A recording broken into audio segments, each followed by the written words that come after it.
Formigamento no corpo, pelo corpo. Quais são as causas para você sentir formigamento? Por que nosso corpo dá essa sensação de formigamento, né? Vamos lá, né? Formigamento tem esse nome porque realmente lembra formigas, pequenininhas formigas andando pelo corpo. Pode dar em qualquer lugar e todo mundo já sentiu uma vez na vida. Ah, Júlia, eu estava no banheiro muito tempo, começou a formigar o pé. Ah, eu dormi de uma posição estranha, eu acordei com a mão formigando. Ah, eu estava muito nervoso, briguei com alguém, senti meu rosto formigar, minha língua formigar, minha boca, a ponta dos dedos, né? Estava muito frio, eu senti o formigamento. Essas situações são as situações clássicas que você sente formigar. E eu vou explicar cada uma delas, somados a que eu mais lido no meu dia a dia, que são problemas na coluna e no cérebro, né?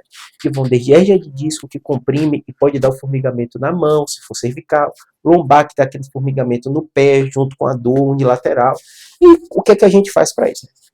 Vamos lá. Primeiro aspecto mais comum do formigamento, que mais pessoas têm um formigamento por causa disso, são os transtornos de ansiedade, uma crise de pânico, tudo isso. Né?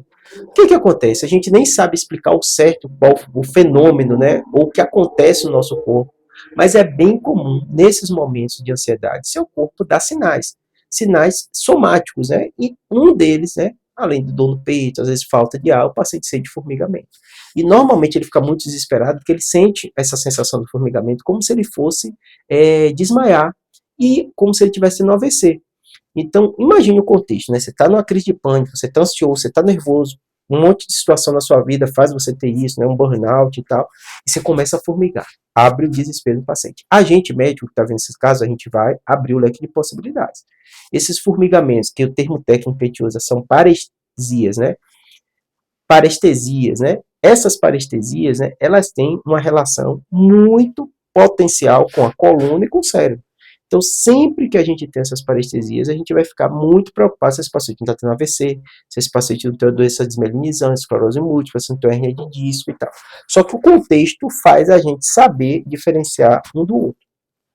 E aí, quando a gente vê que é o transtorno de ansiedade, muitas vezes a gente vai ter que pedir exame de imagem antes. Então, às vezes, o paciente chega para mim e fala, lembra muito um quadro de transtorno de ansiedade, mas eu não consigo descartar, você tem fator de risco, pressão alta, diabetes, né? Uma série de coisas a gente precisa tratar. Além disso, já nesse caminho, existem as doenças, né, metabólicas, hipotireoidismo, hipovitaminoses, B12, B9, né? Além disso, né, diabetes são causas de causar pequenas lesões nos nervos periféricos, causando formigamento. Júlio, qual a diferença? Como elas são metabólicas, né, hipotireoidismo está no corpo inteiro, normalmente são bilaterais, nas mãos, que são os nervos mais fininhos que acabam sofrendo, nos pés também. Então a gente tem aquele padrão que a gente chama de luva e bota, né? Então essas neuropatias, né, por quadros metabólicos lembram muito isso. Como é que a gente trata diabetes, né? Controlando o açúcar, geralmente vai melhorar. Hipovitaminose repondo as vitaminas que estão faltando, também vai melhorar, né? No caso do transtorno de ansiedade e estresse, que eu não falei antes, você vai dar medicação para tratar essa ansiedade e esse estresse, normalmente o paciente vai melhorar.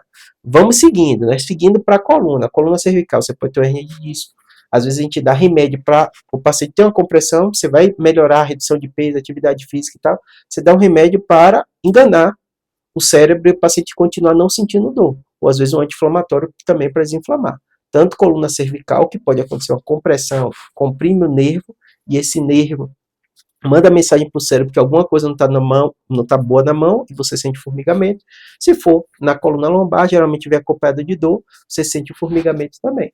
No caso da coluna, o que é que a gente vai fazer? A gente vai dar esses remédios, que muitas vezes pregabalina, gabapentina, amitriptilina, nortriptilina, que enganam o cérebro e o paciente para de sentir dor enquanto você trata, né? Como é que você trata? Muitas vezes o paciente vai precisar de um relaxante muscular, um anti-inflamatório, perder peso, fazer um fortalecimento da coluna, para justamente não precisar de uma cirurgia nada maior. Se esse formigamento vem junto com fraqueza no corpo, um quadro urgente, às vezes você precisa de cirurgia para descomprimir, mas é uma minoria. A grande maioria dos pacientes vai ser o tratamento clínico. Não é fácil de reverter, muitas vezes o paciente vai ter dor, às vezes vai ter crise, às vezes a coluna vai travar, mas na maioria das vezes é o melhor tratamento no longo prazo, né?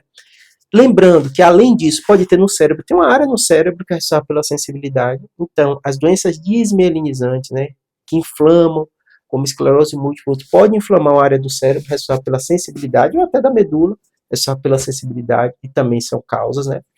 No cérebro, muito parecido o sintoma AVC também, pode ter uma isquemia que morre o neurônio responsável pela sensibilidade, você sente como formigamento, e na medula também existe doenças cerebrovasculares e existem vasculares da medula, AVMs, né, acidente vascular medular, né, muitas vezes as pessoas chamam assim, dá uma isquemia na medula na área responsável pela sensibilidade, e a inflamação da esclerose múltipla também pode dar.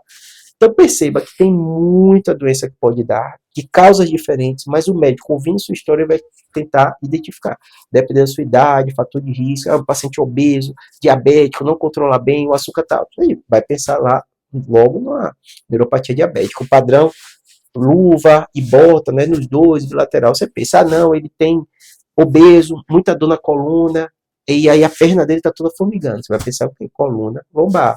Ah, é no braço, coluna cervical. Paciente obeso, às vezes o pescoço estala, sente muita dor, às vezes irradia, queima, o braço, a força não está legal. Mesma coisa. Tem a síndrome da tuna do carpo também, que o nervo é comprimido aqui nessa região distal. Pode ser bilateral, mas geralmente tem uma mão que é pior e tem uma compressão nesse nervinho. Então perceba, qualquer nervo afetado pode dar formigamento. E claro que tem coisas outras que não tem tanto a ver com o neuro, como problema de pele, né? Você pode ter um problema de pele, mas aí você vai estar vendo, né, visualmente, que formiga, né? Porque a sensibilidade também tem receptores aqui nessa parte externa. Tá bom? Espero ter ajudado.